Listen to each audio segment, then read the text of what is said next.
à nouveau sur ma chaîne. Aujourd'hui, nouvelle vidéo, je vais vous parler de comment réussir sa demande de permis d'études du premier coup, ok?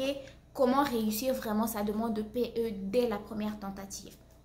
Donc, si tu es un futur étudiant international qui désire venir étudier au Canada dans n'importe quelle province ici, donc je t'invite à regarder cette vidéo du début jusqu'à la fin afin de ne rien manquer, ok?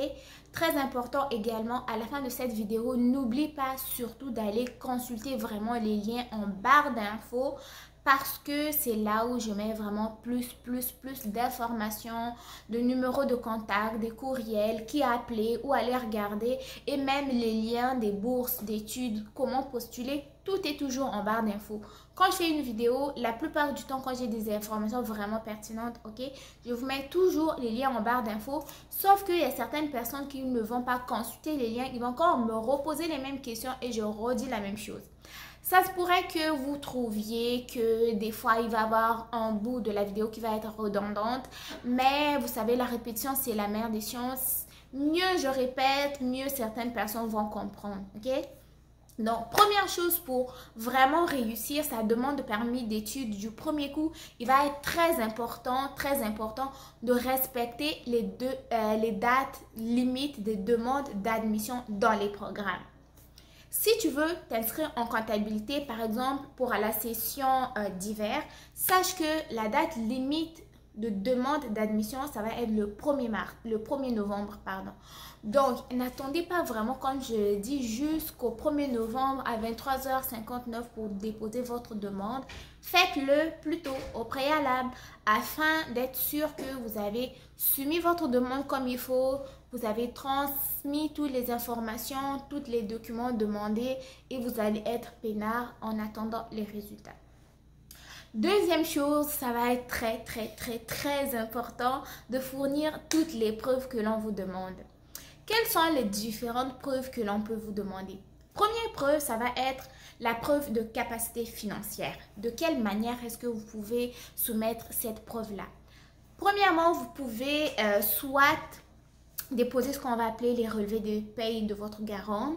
Ensuite de ça, des relevés bancaires, des preuves de fonds bloqués, une attestation d'activité commerciale ou simplement d'un prêt étudiant auquel vous aurez bénéficié de la part d'une banque. Okay? Deuxième preuve, ça va être des examens médicaux s'ils sont demandés. Sachez que des fois, ici au Canada, ils vont vous demander des examens médicaux pour savoir et s'assurer que votre état de santé n'est pas une menace pour la sécurité publique. Si jamais vous souffrez d'une maladie infectieuse, comme je l'avais dit, soit la syphilis active ou la tuberculose active.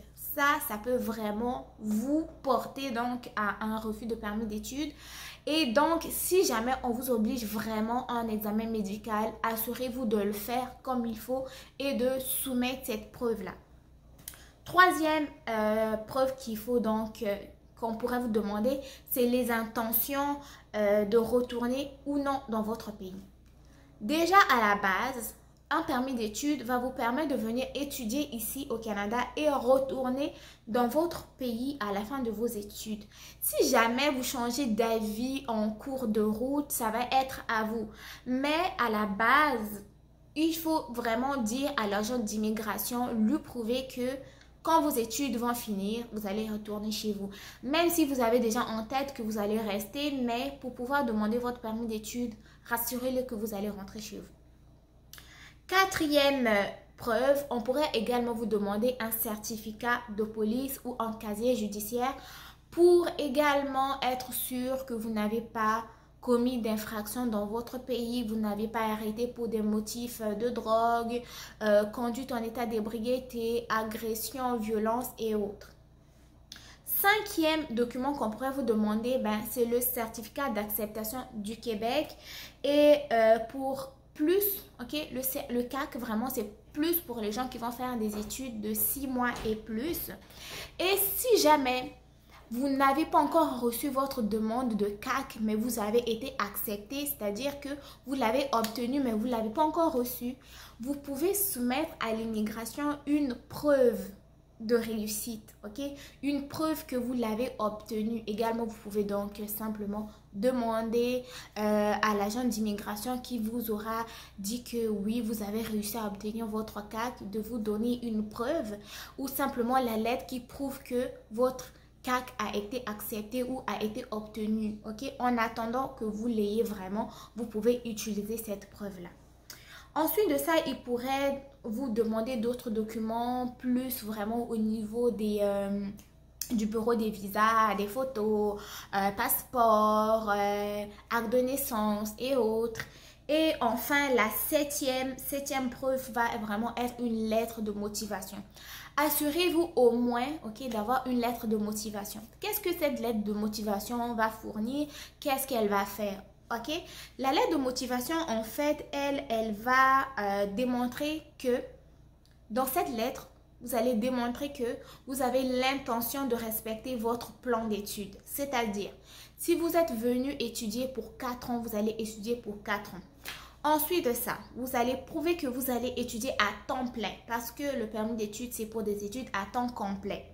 Ensuite de ça, dans cette lettre-là, vous spécifiez également qu'à la fin de vos études, vous allez retourner dans votre pays. Et en fin de lettre, vous pouvez également expliquer de quelle manière va être faite votre prise en charge, qui va être votre garant, est-ce que c'est un membre de la famille proche, est-ce que c'est un ami et connaissance, etc., etc. Ça, c'est vraiment les preuves que vous devez vous assurer de pouvoir compléter, de pouvoir envoyer afin de ne pas comment dire, ralentir votre demande de permis d'études et vous assurer que vous avez fait tout ce qu'il faut comme il faut. Cependant, si je reviens au niveau de la preuve financière, la plupart de mes abonnés m'ont demandé, alors si je veux venir étudier pour une année, combien il me faut pour vivre, combien il me faut pour vivre.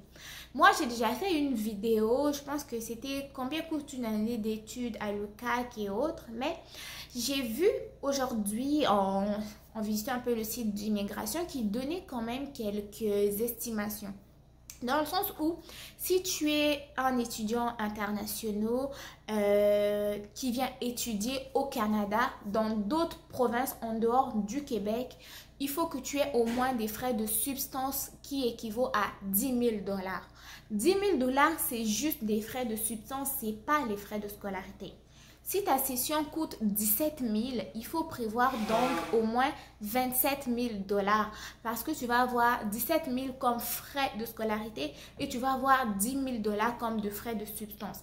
Les frais de substance vont couvrir quoi? Ils vont couvrir le logement, ils vont couvrir la nourriture, ils vont couvrir le transport, ils vont couvrir tes matériaux didactiques, c'est-à-dire ton ordinateur, tes cahiers, tes livres. Ils vont couvrir également quelques frais de santé. Ils vont couvrir tes habillements l'été, l'hiver, le printemps et aussi quelques dépenses que vont mettre de côté pour faire face un peu aux imprévus. Cependant, si tu viens étudier au Québec, le Québec va avoir 1 000 $ de plus. C'est-à-dire que comme frais de substance, il est évalué à 11 000 $. Donc, si jamais tes frais de scolarité sont 17 000 $, avec 11 000 $ de frais de substance, ça te revient à peu près à 28 000 $ juste par session.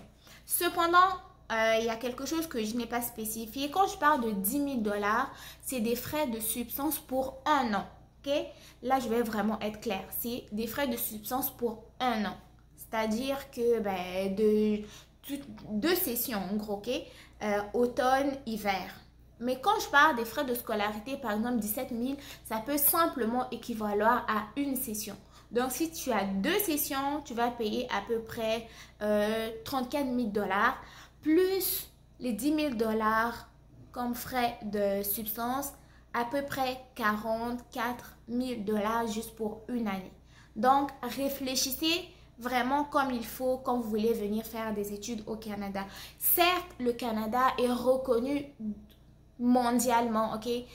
Son système éducatif est reconnu mondialement, je ne sais même pas comment l'expliquer, mais si vous n'avez pas vraiment des frais, si vous n'avez pas de garant, vous pouvez peut-être réfléchir à d'autres alternatives ou regarder les bourses entièrement financées que j'ai fait une vidéo, des bourses d'exemption ou simplement penser à d'autres choses. Donc c'était un peu ça. Et je pense que je vous ai dit tout ce que j'avais à dire. Sinon, ben, le reste, j'attends vos questions dans les commentaires. Dites-moi ce que vous avez pensé de la vidéo.